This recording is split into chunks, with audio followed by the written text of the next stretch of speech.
What is up mga boss? May ginagawa na naman tayo rito na NMAX 155 Achilles ABS. So ito na nga pala mga boss, step by step, panoorin nyo lang hanggang dulo. So ang gagawin lang natin dito sa motor na to ay i-monitor natin bakit lumabas yung check engine niya. So sabi ni customer na boss yung check engine niya. So yun nga, i-scan natin kung may error bang lumalabas sa motor ni boss.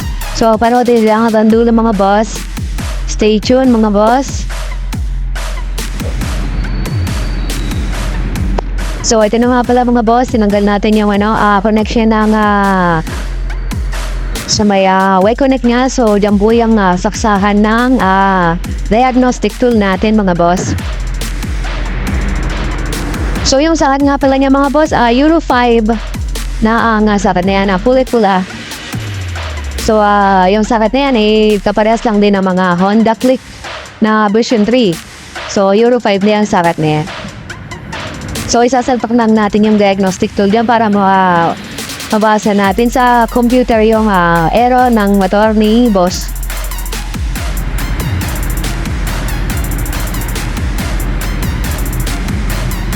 So, ito nga pala mga boss, wala naman checking dito. Pero sabi ni boss, nagkaroon na lumabas yung check engine niya, so tas nawala uli. So, ang gusto lang ni boss, makasigurado na kung ano talaga yung error ng kanyang motor. So, i-scan natin yun na ilalagay natin yung chassis number sa monitor, sa computer.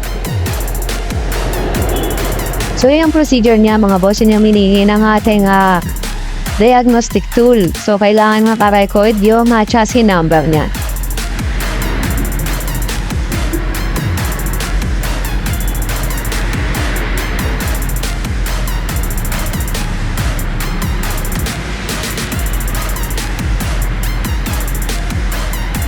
So, switch on the ignition.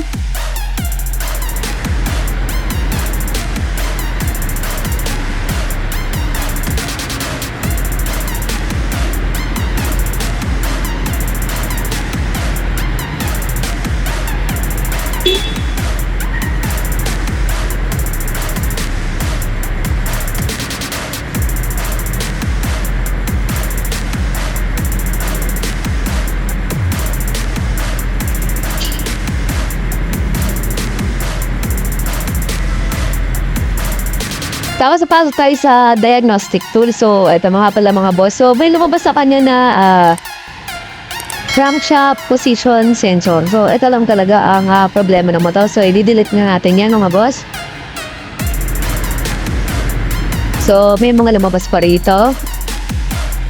Ayan, yung mga error. So, i-delete na rin natin yung mga error na. So, ang isa lang code yung lumabas sa kanya, crankshaft position sensor. So, automatic na bigla lang siya mag-start. So, tumaas yung voltahe niya. Kaya, ang lumabas na error ay crankshaft position sensor.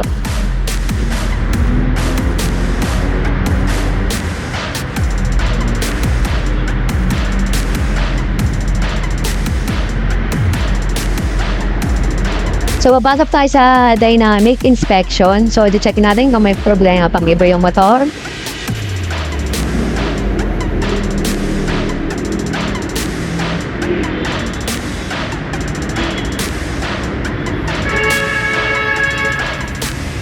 Tapos ito nga pala mga boss, mga monitoring natin. Battery voltage. So, nandyan lahat. Tatandaan niya lang kung may nagbabagan, ibig sabihin, may abnormal. Kung sa kanya naman, normal naman lahat.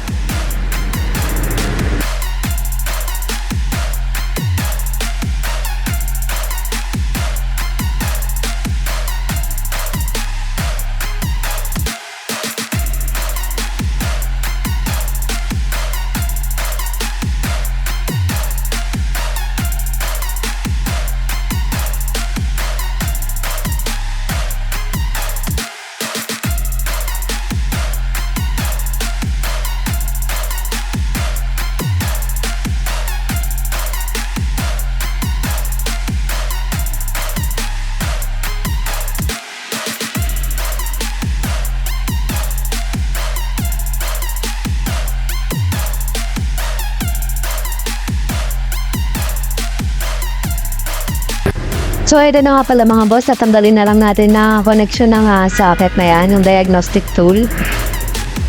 So isasara na lang natin, ibabalik na lang natin ang mga tinanggal natin dyan para pakaalis na si boss. So ito nyo lang maigi na sigurado maigpit yung mga tinanggal nyo dyan para walang maging problema, para hindi umalog-alog ang battery.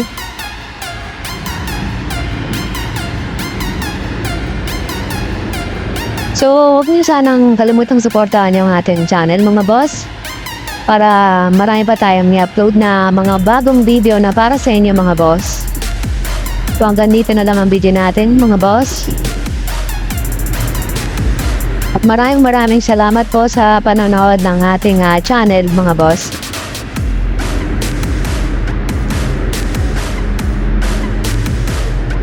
At ito na nga, pwede na nga makauwi si boss. Maraming salamat. Thank you. At ito ay pumunta sa aming garage. Ingat boss. Salamat sa suporta.